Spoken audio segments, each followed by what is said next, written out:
नमस्कार, आप देख रहे सिद्धि न्यूज़ टाइम्स। झीलों की नगरी भोपाल में ब्राह्मण महाकुंभ भोपाल श्री गुरुदेव शंकराचार्य जी के तत्वावधान में संपन्न हुआ। मध्य प्रदेश के संपूर्ण जिलों से विप्र बंधु लाखों की तादाद में भोपाल में पधारे। सिद्धि न्यूज़ टाइम्स से जिला एवं तहसील स्तर पर जुड़ने के लिए संपर्क करें। धन्यवाद। इतने जितने लोग यहाँ बैठे हैं, हजारों लोग, यदि यही सब आयोजक बन जाए तो यह आयोजन फेल हो जाएगा। इसलिए कहीं ना कहीं हमें स्वीकार करना पड़ेगा कि हमसे बड़ा कोई है। यत्र सर्वे विनेतारः सर्वे पंडित मानिनः सर्वे महत्त्वमिच्छन्ति तद्विवृंदम विनश्यति।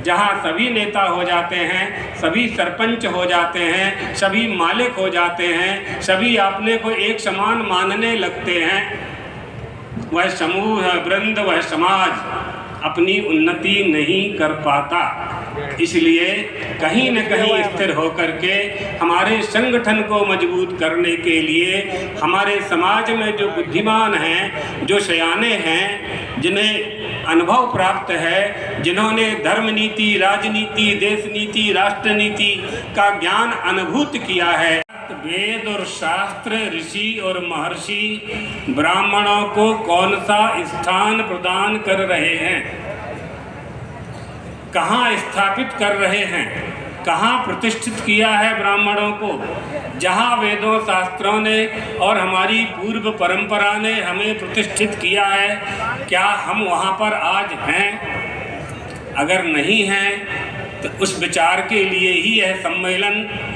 उपयोगिता सिद्ध करेगा। ये विचार करने की बात है, मंथन करना चाहिए, और इसलिए करना चाहिए कि मनुष्य हो जाना ही बहुत बड़ी उपलब्धि है जीव की। मनुष्यों में भी ब्राह्मण हो जाए, ब्राह्मणों में बुद्धिमान हो जाए।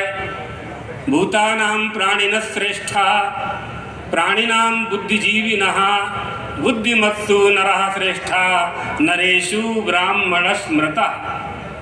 ब्राह्मणेषु च विद्वांसो कृतबुद्धयः कृतबुद्धिषु कर्तारौ कर्तसु ब्रह्मवेदिनः। संसार के समस्त प्राणियों में, संसार की सारी स्थावर जंगम सृष्टि में प्राणी श्रेष्ठ हैं। उन प्राणियों में बुद्धिमान प्राणी श्रेष्ठ हुआ करता है। उन बुद्धिमान प्राणियों में मनुष्य श्रेष्ठ होता है, मनुष्यों में ब्राह्मण श्रेष्ठ होता है, ब्राह्मणों में बुद्धिमान श्रेष्ठ होता है, बुद्धिमानों में शास्त्रज्ञ, वेदज्ञ, विद्वान श्रेष्ठ होता है, और उन श्रेष्ठ ब्राह्मणों में, विद्वानों में भी श्रोत्रिय ब्रह्मनिष्ठ श्रेष्ठ हुआ करता है। श्रोत्रियम ब्रह्मनिष्ठम।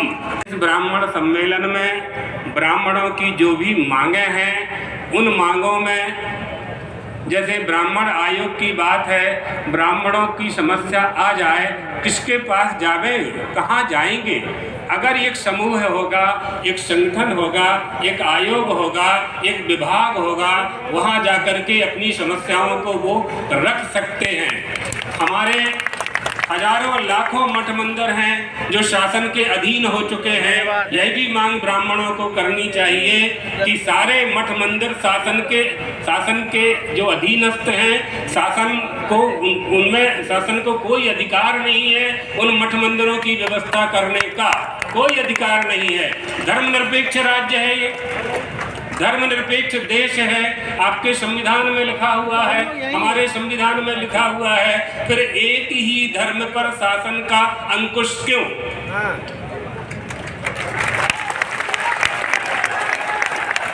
ये सब बातें मूलभूत विचार करने की बातें हैं। अगर नियम है तो सब पर लागू होना चाहिए। हम किसी से असहमत नहीं हैं। इस भारत देश में सबको रहने का अधिकार है, सबको उपासना करने का अधिकार है, अपने अपने आराध्य की आराधना करने का अधिकार है, कोई आपत्ति नहीं है। संविधान भी उनको आज्ञा देता है, लेकिन वही संविधान धर्मनिरपेक्ष की बात भी करता है। तो धर्मनिरपेक्ष सरकार किसी भी मंदिर का अधिग्रहण कैसे कर सकती है?